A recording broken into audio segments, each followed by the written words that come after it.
الصحابة يختلفوا مع بعض ويتشاجروا مع بعض ويتقاتلوا مع بعض. فإذا كانوا صحابة واختلفوا رضي الله عنهم وأرضاهم بسبب أمور سياسية، أمال بقى الغلابة بتوعنا لما يختلفوا في الأمور السياسية، أما يقف بيتخانقوا في المنبر المساجد. أما يقف الإمام على المنبر ويتكلم في أمور سياسية، إذا كان الخلاف بين سيدنا علي وسيدنا معاوية وصل إلى القتال، وسيدنا عائشة وسيدنا علي وصل إلى القتال بسبب أمور سياسية مش أمور دينية.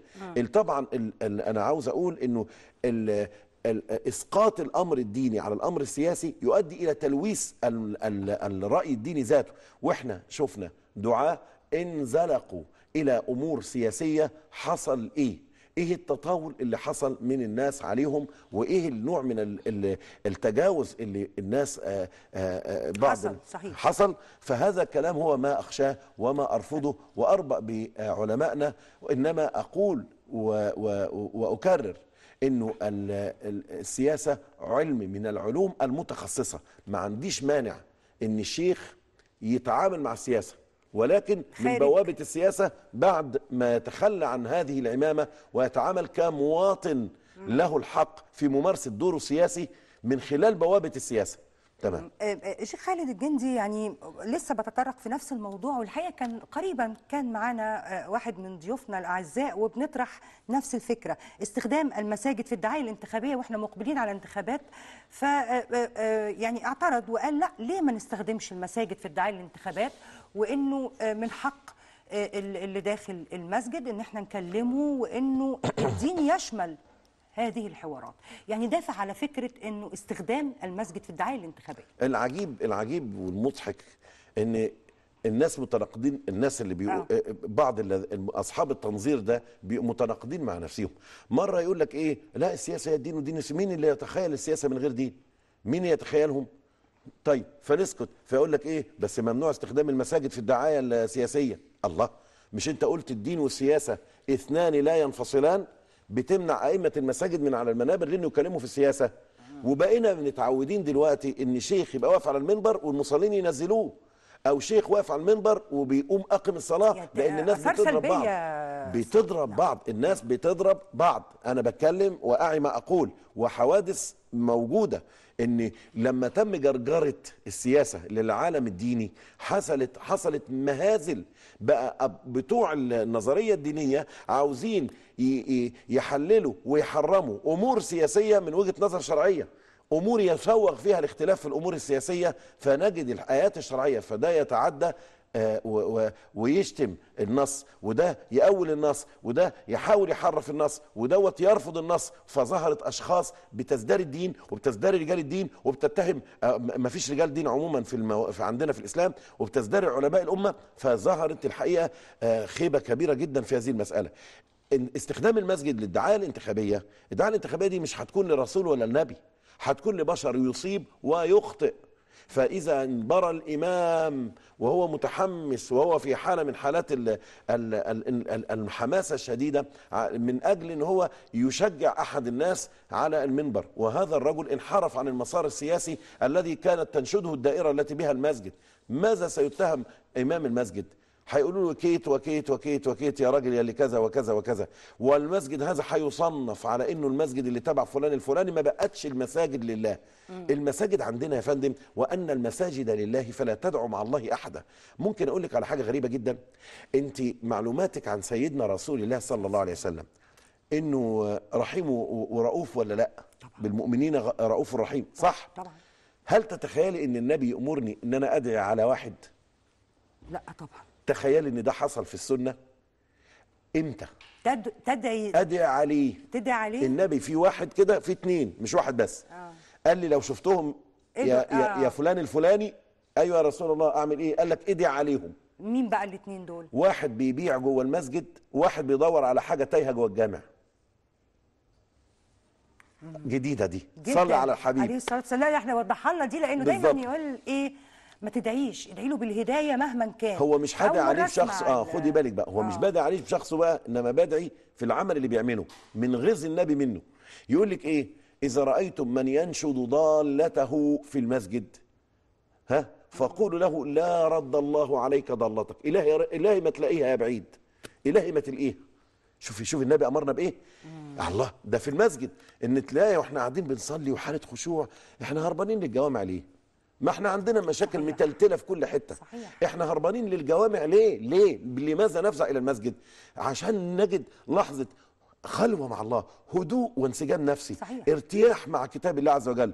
انما قال واحد بصلاه الجمعه، يا جماعه لو سمحتم انا الساعه بتاعتي سبتها وانا بتوضى، والناس بقى وكل ده يبص التاني وما اعرفش ايه وبتاع، والهمهمه تزيد واللي بيصلي يرتبك وده وتشويش في حاله الصلاه. فايه بقى جزاؤه؟ قولوا له لا رد الله عليك ضالتك. وفي حديث اخر، اذا رايتم من ينشد سلعه او بضاعه في المسجد، يتاجر في المسجد، قولوا لا اربح الله تجارتك. شوف والله تخيلي حضرتك ان احنا نقول له روح يا شيخ الهي ما تربح. يعني دي الحقيقه ما الواحد ما سمعهاش. يبقى يعني ده دليل على حرص النبي صلى الله عليه وسلم على ان يظل المسجد لا تشعل فيه نار، ولا يرفع فيه سلاح، ولا يعلو فيه صوت، ولا يشوش فيه على مصلي. حتى القرآن، في حاجة بعد القرآن؟ لا. في أحلى ولا أجمل ولا ألطف من القرآن؟ لا. الرسول عليه الصلاة والسلام قال دخل وجد عليا يرفع صوته في القرآن ويقرأ، قال يا علي لا ترفع به صوتك.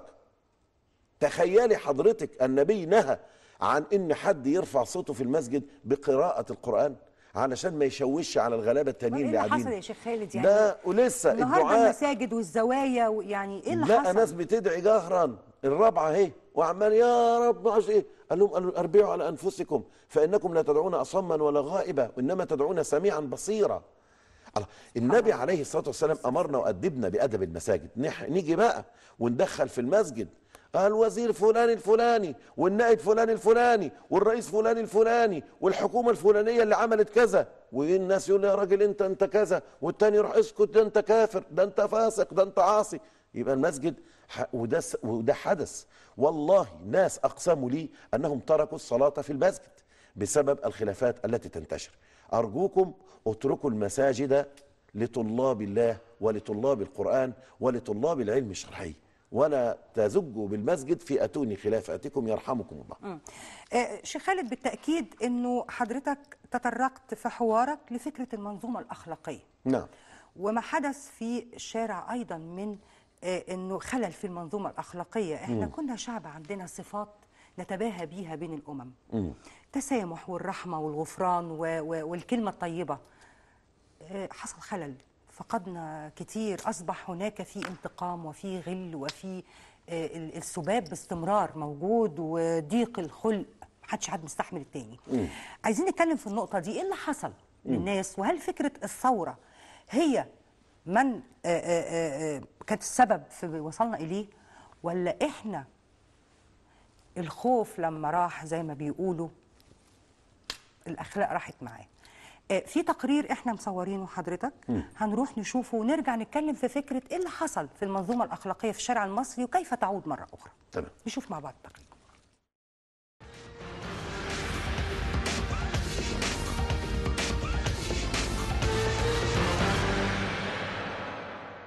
البدر علينا من ثنيات الوداع وجب الشكر علينا ما دعا لله داع أيها المبعوث فينا جئت بالأمر المطاع.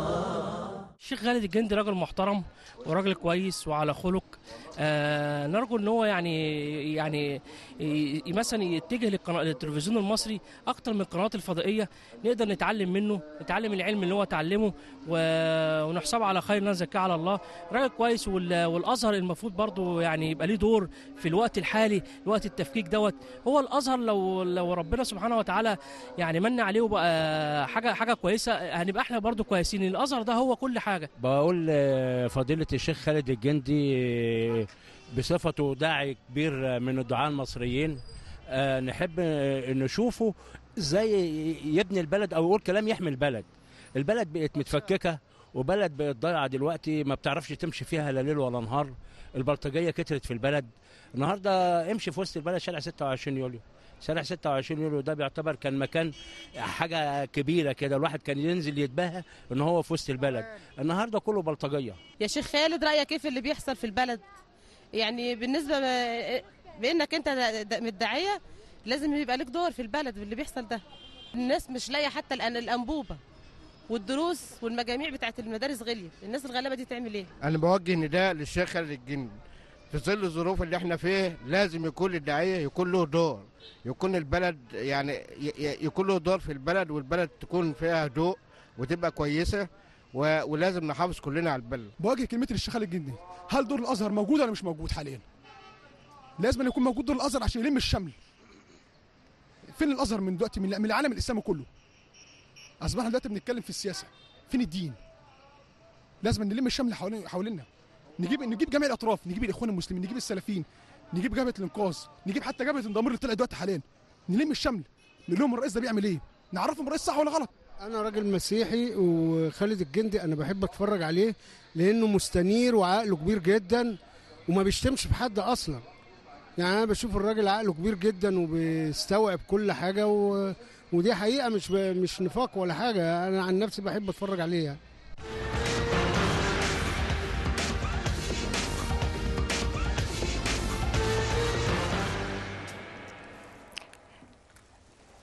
برحب بحضراتكم مرة تانية، وشفنا التقرير شيخ خالد، وشفنا دي عينات من الشارع المصري، والحقيقة طرحوا أكتر من نقطة، وده اللي عايزين نتكلم فيه النهاردة. إيه اللي حصل في الشارع المصري؟ ده اللي هنبتدي بيه حوارنا في حتة الأخلاقيات، وهنتكلم عن دور الأزهر لأنه مهم ده عشان نبقى عارفين بس الأسئلة اللي هنتكلم فيها. وثالث حاجة المواطنة والمواطن المسيحي اللي بيقول لك أنا بحب أسمعك. نتكلم إيه اللي حصل في الشارع المصري.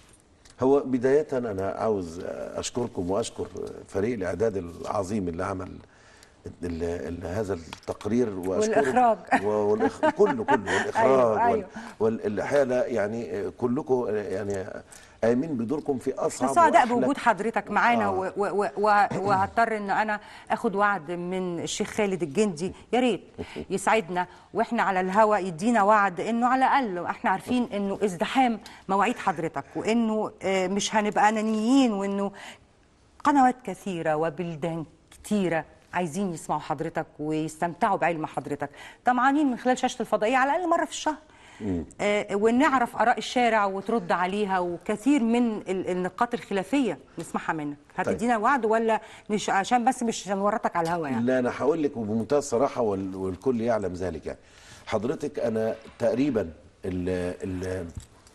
مش عاوز أقول الوحيد، بس تقريبا أنا مش عارف حد كتير يعني اللي ترك كل شيء وجه للتلفزيون المصري بمحض إرادته، من غير شروط، من غير أي طلبات مادية أو عينية أو أي شروط ممكن يتخيلها إنسان. هذا أحتسب عملي هذا خالصا لوجه الله عز وجل، وأنا جاي بأدي دوري كجندي في بلدي. والتلفزيون المصري ده اللي خيره على كل الإعلاميين، صحيح. اللي خيره على كل النجوم، اللي خيره على كل الدعاة، اللي خيره على كل الرموز الإعلامية اللي في العالم العربي وفي مصر تحديدا. لازم يندفع له فاتورته دلوقتي. إن ما كناش نقف جنب التلفزيون المصري وكلنا نتواجد ونظهر ونشارك في بناء الوطن وفي دعمه، أعتقد أنه لا فائدة من أي قيم بينادي بها البعض بعد ذلك. أنا بقول لكل واحد لو يخصص لتلفزيون بلده ولو يوم في الشهر، مش كتير على تلفزيون بلده، انه يجي مقاتل معنا في كتيبة الاعلام التلفزيون في مسبيره في التلفزيون المصري، علشان كلنا نشارك مع بعض. مفيش حد والله. احنا كلنا لازم مصريين. كلمة حق نقولها انه احنا اتصلنا بالشيخ خالد امبارح بالليل، الحمد لله ما تأخرش، طبعا انا جاهز وحاضر. ويمكن كتير النهارده بقى من كل الفئات كل الفئات من غير استثناء، يعني بنقعد اسبوع علشان يعني انا بس بدي انه لازم اقول الحق ولازم اقول الحقيقه، انه امبارح بالليل بس ما تاخرش علينا الشيخ خالد النهارده يكون معانا. كريمه، احنا هنجدد ليهم النداء مره ثانيه، نقول لهم بلدكم محتاجاكم وتلفزيون بلدكم محتاجاكم.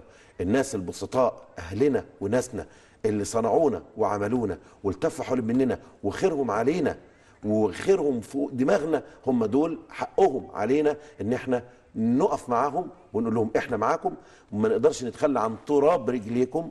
ربنا يخليكم لينا، وثقتكم فينا دي اغلى شيء. اتاثرت جدا. يعني في شكر طبعا لحضرتك ان حضرتك اول واحد لبيت وان شاء الله الحمد الدعوه لله. وبرد الجميل طبعا. وحضرتك كنت موجود في التلفزيون المصري في القناه الاولى ومعانا هنا في الفضل. وانا فعلا في القناه الاولى بفضل الله كل يوم صحيح. جمعه الساعه 2:30 بقدم تفسير القران كل يوم جمعه للي يشوفه. احنا الحمد لله كلنا مع بعض. انا عاوز اقول بس حاجه مهمه، انه بفضل الله عز وجل، ويعني اعظم رساله الحقيقه، كل الرسائل جميله، لكن رساله يعني هذا الاخ المسيحي الكريم اللي بيقولها لي بحب وباحترام، انا شيء اتعودت عليه من اخواننا في مصر، اخواننا شركائنا في وطننا المصريين الشرفاء المخلصين اللي بنحبهم وبنبادلهم الحب والاحترام، ومش هيسمعوا مني الا كل خير. هيسمعوا مني ان شاء الله باذن الله انه الاسلام بيامرنا باحترامهم وبالحفاظ عليهم، ويعني بالشد على ايديهم، بنقول لهم اوعوا تفقدوا الثقه في الدعاة ولا في العلماء. لا، العلماء الحقيقيين يعرفوا قيمه مسيحي مصر، وايدينا في ايديكم عشان نبني مصر سويا بمشيئه الله عز وجل، ونبادلكم نفس الحب ونفس الاحترام ونفس التقدير، وانتوا فوق دماغنا من فوق. احنا بنكلم الناس كلها، الازهر قادم بمشيئه الله، وانا سعيد باللي بيحصل ده. للامام الشافعي رضي الله عنه له بيت شعر لطيف قوي يقول ايه؟ جزى الله المصائب كل خير. ايه ده؟ مصايب جزاها كل خير؟ ازاي يا شافعي؟ قال جزى الله المصائب كل خير، عرفتني عدوي من صديقي. الله. والله انا لما عملت قناه ازهري انا كنت بحاول ادعم رجال الازهر وعلماء الازهر انه ياخدوا فرصتهم الاعلاميه، لان احنا عندنا كتير. الازهر ده بحر خضم، بحر لا ساحل له من العلم والعلماء المتمكنين الفقهاء الذين يستطيعون يعني ملء الارض بالادب والعلم عفوا والمعرفه والحب والاحترام. هؤلاء العلماء موجودين، انما هو التسليط الاعلامي على بعض القنوات سلطت على اشخاص غير ازهريين للمحاوله للنيل من الازهر وللقضاء على الازهر. ولكن هيهات، الازهر ده اللي هو اقدم جامعه دينيه اسلاميه في العالم سيظل هذا الازهر ما بقيت الارض بمشيئه الله، وعلماؤه بخير. ده انا عاوز اطمن الجميع ليه، وان شاء الله بمشيئه الله هيتم نفض الغبار الذي اصاب الازهر في المرحله التي مضت من مرحله التمويت والاسكات والاخفات ومحاوله. يا جماعه الازهر اتعرض علماؤه لمؤامرات لا تعد ولا تحصى. الشيوخ اتعرضوا في المراحل السابقة لمحاولة للمصادرة والإقصاء انتوا لا تتخيلوها. احنا كنا في حالة لا يعلمها إلا الله عز وجل. الوقت العلماء الأزهر سيبوهم يقودوا الأمة، إنما ارفعوا ايديكم عن الأزهر. بقول للجميع اتركوا الأزهر، لا يحاول أحد العبث بالأزهر، ولا يحاول أحد استقطاب الأزهر إلى جهة من الجهات أو إلى حزب من الأحزاب أو إلى فرقة من الفرق، لأنه لن يحدث. الأزهر منبر الوسطية، وسيظل الأزهر منبر الوسطية بعلمائه اللي هم سامعيني دلوقتي وهم بخير في كل مكان، وهم أهل الحقيقية في هذا الوقت. حضرتك اتكلمت بشكل عمومي على النقاط اللي طرحت من المشاهدين. طبعا زميلنا صمويل سامي بيشكر حضرتك جدا، بيقول لك هو قاعد قدام الشاشة ودلوقتي بعت مسج في الكنترول. وطبعا يعني حضرتك ذكرت عن فكرة المواطنة والتليفونات فوق. أنا عايزة أقول لحضرتك يعني بتشيد بالحوار وبتقول لحضرتك بالكلمة أنت راجل محترم. ربنا يخليك. لكن أنا حضرتك كلمتني عن حقوق المواطنة وفكرة الصراع اللي بيحدث النهاردة والخوف اللي بيصيب شركاء الوطن المسيحيين من ما بيتقال واللي بيحصل، وإنه بيسمعوا جمل من بعض مدعي الإسلام. أنا بس هقول لك حاجة تضحك. مش المسيحيين بس اللي خايفين. مين تاني؟ كله مرعوب، كلنا في حالة. أي مقصود يعني فكرة يا أخي المسيحي اطمئن وقر عينا. احنا كلنا في الهم شرقه، يعني سواء كنت مسلم او مسيحي كلنا. انت مختلف، انت متخيله ان الافكار المتطرفه والعقول الملوحه التي لا تحترم العلم والعلماء بيحترموا الذي لا يدين بفكرهم.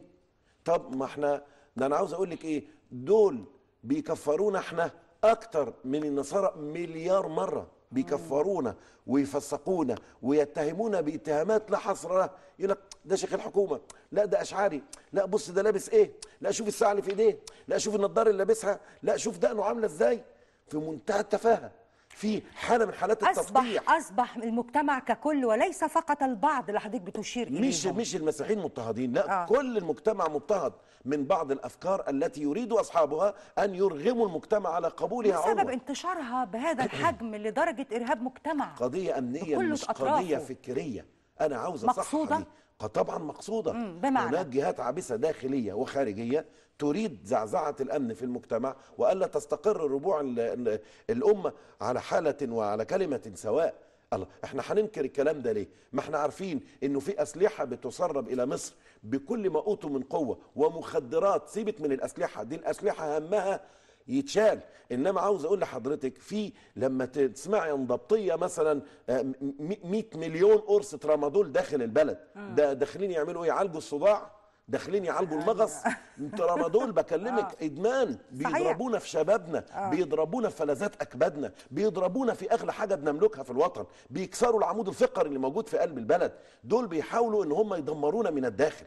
وان ما كانش كل واحد فينا هيصحى لاولاده ويصحى لحدود بلده، احنا هنبقى في كارثه حقيقيه. الافكار الوافده افكار في منتهى الخطوره، افكار مدمره، الافكار اللي عاوزه تفرق ما بين المسلم والمسيحي داخل البلد، الافكار اللي بتستبيح دماء غير المسلمين، الافكار التي تستبيح دماء المغاير لك في الدين، الافكار اللي بتستبيح مجرد مخالفه تكليف في مذهبه السياسي او في فكره او في تفكيره او في خلافه. دي امور في منتهى الخطوره. ان ما كانش المجتمع كله يمثل حائط صد منيع ضد تسلل هذه الافكار. ازاي يا شيخ خالد؟ يعني كيف نتصدى كمجتمع؟ باصلاح الخمسه اللي قلناهم في لا ما قلناهمش، الخمسه دول لسه ما قلناهمش. نسمع بقى اول واحده. البيت، حاله التفكك الاسري التي تصيب المجتمعات بفعل المنجزات الحديثه لازم نبطلها. النهارده حضرتك الواد في اوضته والبت في اوضتها، في الاوضه بتاعتها، هي ماسكه الشات وهو ماسك اللابتوب بتاعه، هي عماله تتكلم في الرومينج بتاعها وهو بيتكلم ما اعرفش ايه. بيتكلم مين وايه وفين وازاي لا اعلم، وهي فين ومين، والكاميرات المحطوطه في اللابتوب وبتتصور وهو بيتصور، ما نعرفش عنهم اي حاجه. لازم نشارك، ناخد فكره، لازم نشم الهدوم، لازم نشوف اخبار السجاير ايه، لازم نشوف اخبار الاقراص المخدره وصلت لفين، مين اصحابهم. كان ابائنا زمان انا رايح لفلان زميلي، مين فلان زميلك ده، ويجي الاب عشان يتعرف بابو امال ولاد الاصول يعملوا الكلام ده. مش البنت ترجع في انصاص الليالي مش عارفين فين والواد رايح فين والبنت، الكلام ده كلام لخبطه الاسر. والنهارده الزوجه مشغوله بالموبايل والزوج مشغول ما اعرفش في القهوه. الكلام ده مش هينفع بقى. تعالوا نضم بعض تاني. كان زمان بيتريقوا علينا، كان زمان انا تربيه الطبليه، كانوا زمان يقول لك ايه ده تربيه يا ريتها دامت. الطبليه دي كانت بتجمع الاسره كلها. وكان ابويا الله يرحمه واحنا قاعدين على الطبليه وانا واخواتي قاعدين كده، يقعد بقى وهو بياكل كده يبص لنا بصه الاسد. عملت ايه في المدرسه؟ وانت عملت ايه في معهدك؟ وانت عملت ايه في كليتك؟ قول لي مين اللي حصل. وامي بقى لم تكن امي من النوع اللي يستر المعلومات عن الاب، والاب يبقى اخر من يعلم في البيت. الكلام ده ما بيحصلش. انما شوفي لو اختلفوا مع بعض يدخلوا الاوضه ويقفلوا الباب ويتكلموا، انما في ايه الخلاف ما نعرفش. لا مد ايده عليها ولا شتمها ولا اهانته ولا ما سقطش الرمز. احنا النهارده الحقيقه عملنا مسرحيات نهزأ بيها الاب، وعملنا مسرحيات نهزأ بيها الام، وعملنا مسرحيات نهزأ بيها المشايخ، وعملنا مسرحيات نهزأ بيها المدرس. اتضرب الاب واتضربت الام واتضربت المشايخ واتضرب المدرسين، ففقد المجتمع ما يسمى بالقدوة، فقد المجتمع ولعن الله قوما ضاع الحق بينهم.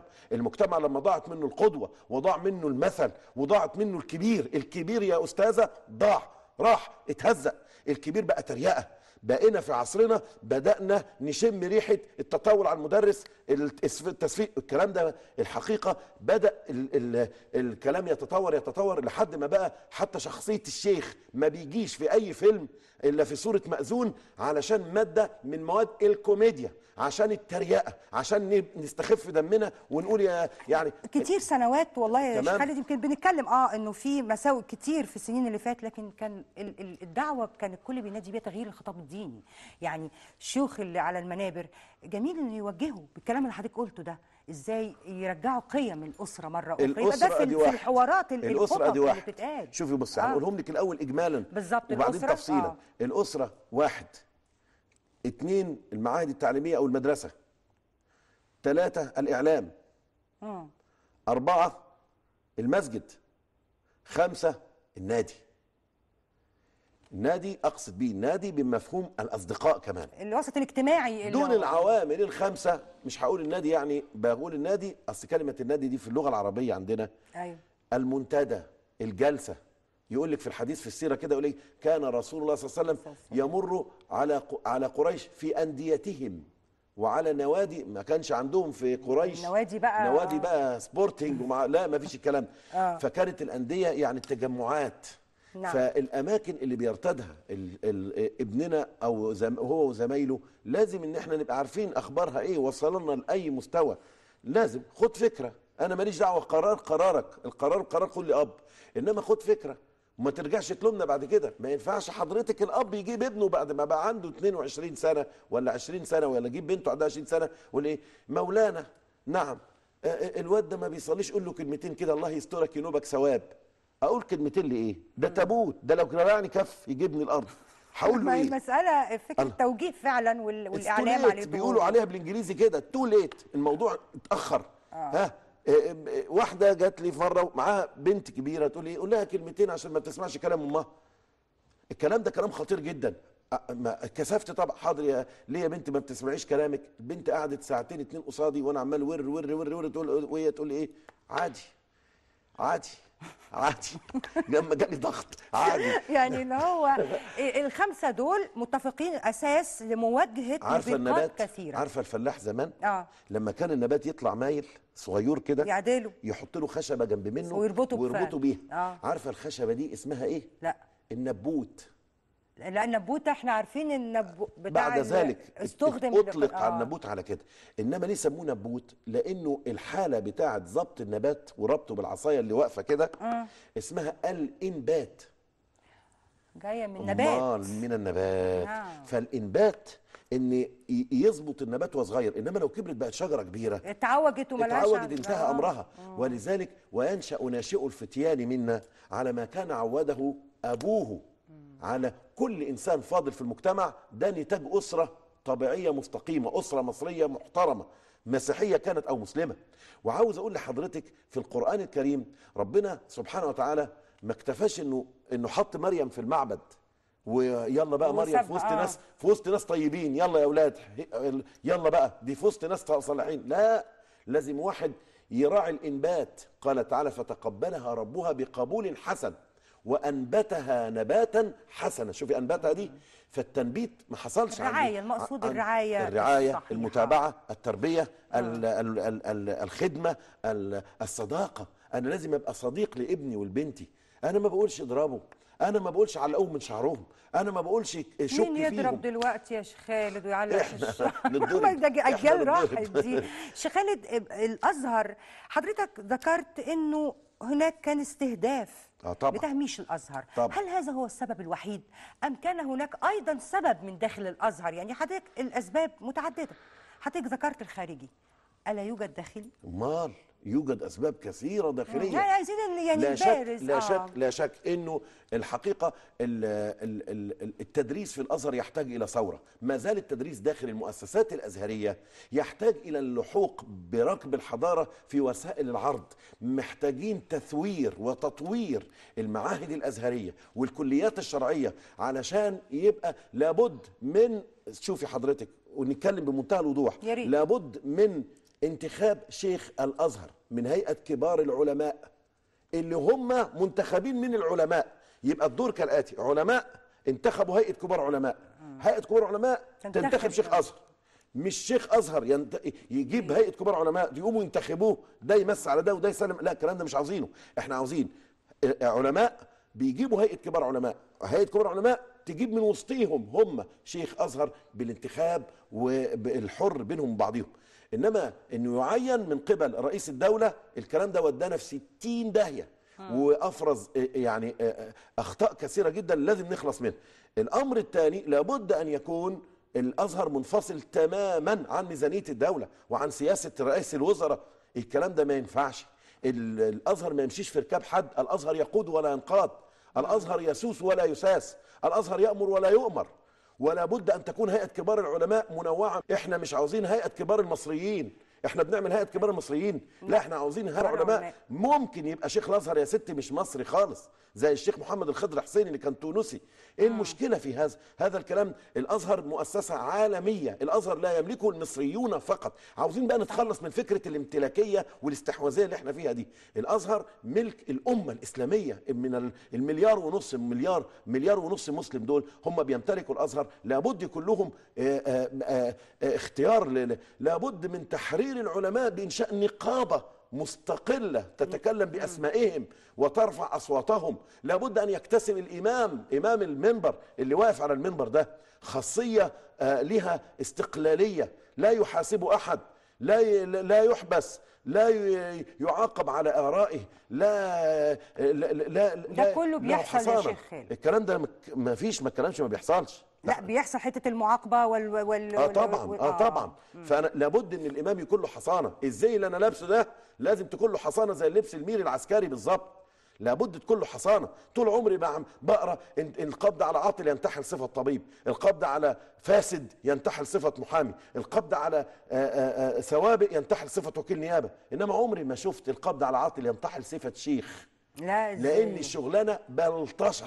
اي واحد النهارده بتاع حمص يعمل في نفسه. احنا شفنا واحد ترزي جاي يعمل جماعه الامر بالمعروف والنهي عن المنكر. دخلتنا في قصه، يعني القصص دي معلش، ما هو احنا عايزين نلحق الوقت. ما هو انا بقول لحضرتك لازم ناخد الوعد مره في الشهر، لان الموضوعات كثيره واحنا بنتكلم على فكره انه اكيد الازهر وابناء الازهر لهم طلبات ولهم طلبات للوطن. انت فاهم ان علماء الازهر اللي بيقاوموا والدين الاسلامي، انت تعرف الازهر الى الان الى الوقت ده الوحيد الذي لم تطوله الثوره بالكلام اللي انا بقول لحضرتك عليه لحد دلوقتي، حتى الان، يعني حتى بعد الدستور الجديد الى الان. طبعا في محاولات هنا او هناك، في كلام هنا او هناك، لكن عليه ملحوظات لمن يريد ان يتكلم فيه. انما الازهر لابد انه ياخد حريته، لابد الازهر ياخد او يسترد اوقافه مره ثانيه، لابد انه كادر الدعاء والعلماء ده يبقى واقف العالم عنده ان اليد ان النفس اذا احرزت قوتها اطمأنت، ان الانسان اذا امتلك حريته وامتلك قوته وامتلك نصيحه يبقى عالم له حصانه، له كرامه، له عزه. انما بهذه الطريقه هنا بقى هتلاقوا الازهر وهتلاقوا علماء الازهر اللي يقدروا يقودوا المركبه او يقودوا الامه الى فكر صحيح. احنا محتاجين تنوير، محتاجين الفكر الصحيح. عاوز اشيد انا بعتذر مشاهدين وبنقول لانه احنا عايزين نسمع الشيخ خالد. اوعدكم ان شاء الله من الحلقات القادمه في اقرب وقت هنفتح اتصالات، يعني التليفونات فوق عايزين طبعا يتحاوروا مع حضرتك قبل ما انسى بس. فبنعتذر لحضراتكم. انا عاوز اشيد وبمنتهى الحب والاحترام بالمملكه العربيه السعوديه. المملكه العربيه السعوديه ليها تجارب، مش تجربه، تجارب رائده. اهم هذه التجارب الحفاظ على المؤسسه الدينيه او الكيان العلمي الديني عندهم في المملكه. فلا يوجد واحد يستطيع التصدي في المملكه للافتاء، لا يوجد واحد يستطيع في المملكة العربية السعودية تكوين جماعة دينية كده وكلام ويقول آراء زي ما هو عاوز. لا، دي أمن مملكة، بلد الحرمين. لا يوجد جهة تستطيع تدخل الحرمين كده وتلاقي واحد واخد عمود وخمسة ستة قاعد عمال يدي فتاوى. أنا موضوع الفتاوي ده، يعني أنا عايز أسمع رأي حضرتك تحديدا فيه، وبالتحديد ما حدث بقى من موضوع الفتاوي دي في الشهور الأخيرة دي. كثرة القنوات الدينية وكثرة الظاهرين عليها بقى بفتاوي غريبة الشكل. نعم. والحقيقة عملت مشاكل وعملت اختلافات في الرأي، وحصل حوارات ما بين العلماء بعضهم وبعض لدرجة السباب في موضوع واحد. رأي حضرتك ايه في موضوع الفتاوي ده؟ والعنف اللي ظهر في بعض دوري على الفتاة. العلماء اللي حصل بينهم السباب دول. الازهر لا علاقه له بهذا. انت بتتكلمي عن طب ما هو ازاي الازهر ما يحطش ضوابط لمن يظهر ويقول فتوى يا شيخ خالد؟ يعني انا النهارده مشاهده قاعده في البيت، الشيخ الفلاني او الداعيه الفلاني على شاشه التلفزيون وعمال يقول، انا بقى قاعده وباخد الكلام ده، ما هو ده بيأثر. شوفي حضرتك، انت وانت مروحه كده ايوه مش بتلاقي محل الحاج حموكشه للعلاج بالاعشاب؟ مش بيحصل؟ بيحصل. مش بنلاقي واحد فارش على الرصيف يقول لك ايه؟ علاج الكلى، علاج الكبد، علاج البواسير، علاج الولاده، علاج الطلق، علاج الرضاعه، علاج الشعر، علاج مش بنلاقي واكياس مجهوله المصدر ومرميه على الرصيف مش بيحصل؟ بيحصل. حد فينا بيقول لو ابنه عيه اما انزل اديلي الراجل بتاع العرقسوس دوت عشان يعالجه؟ عارفين ان في حاجه اسمها كليه الطب، وبنروح نشوف اليافطه وبنتاكد انه خريج كليه الطب ومعاه ترخيص للعياده. انما هسلم واحد ابني لواحد يفتح بطنه ويعمل له عمليه الزايده وهو ميكانيكي؟ دي تبقى ليله فل قوي. بس حضرتك تعرف ان احنا كشعب مصري تحديدا نعم بنميل للدين ونعشق الاستماع للدين وعايزين نعرفه. يعني احنا الدين ده اغلى حاجه ولا اقل حاجه؟ لا ده اغلى حاجه. اما نيجي ناكل شويه فول بنغسل الطبق. ساعات نقول ايه، نجرب شويه الاعشاب دول لكن الا الدين عايزين نفهم فبناخد اي معلومه. هي ده الخطوره. احنا بقى الدين ده ليه خطيره وامانه بالظبط لو كده. طلبناه من غير اهله لا نلومن الا انفسنا. قال تعالى فاسالوا الجهله ان كنتم لا تعلمون، ولا فاسالوا اهل الذكر ان كنتم لا تعلمون. اهل الذكر دولت دي مسؤوليه الاعلام مش مسؤوليه الازهر. الازهر لا يستطيع الحجر على الاعلاميين، ولو جه الازهر يقول يا قنوات ممنوع، الاعلام يقول له مالكش دعوه. شايف اصدار قانون مثلا يحرم على اي شخص غير ازهري في الحديث في فتاوي دينيه مثلا؟ بالظبط كده. يعني اصدار قانون في هذا الشأن؟ ايه المانع؟ ايه المانع؟ الحديث الديني متاح للجميع، ما بنقولش نحتكر الحديث الديني، انما موضوع الفتاوى ده موضوع خطير. موضوع الفتاوى بتنقسم الى قسمين، فتاوى افراد وفتاوي امه. فتاوى امه زي فتاوى الجهاد والمعاهدات الدوليه وصندوق النقد وعلاقتنا باسرائيل وعلاقتنا باوروبا وما اعرفش ايه، الكلام ده ما ينفعش يناقش على قنوات فضائيه. يعني شفت حضرتك تحريم الاثار والتماثيل ونغطيها ونغطي التماثيل ونعملها بشمع ونكسر ابو الهول ده اثر على اقتصادنا، لانه اثر على السياحه، لانها اتحطت منشطات في كل الصحف العالميه. امال ولسه هو هتقتصر على كده؟ هل اعلام، لان الوقت سرقنا، هل مجتمعنا اصبح مغالي في المظهر الديني وبعد الدين؟ هو طبعًا. ده ما اثر في طبعًا. او في ميزان فهم الدين. احنا زي ما قلت كده احنا شعب عاطفي، وهذا الشعب العاطفي يثق في من، احنا اكتر شعب في التاريخ يثق في اللي يكلمه بالدين.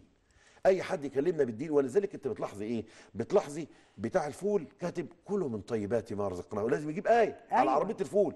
بتاع العصير وسقاهم ربهم شرابا طهورا. بالاسانسير بتاع اي عماره تلاقي سبحان الذي سخر لنا هذا. بتلاقي الترزي كاتب نحن وكل شيء فصلناه تفصيلا مثلا.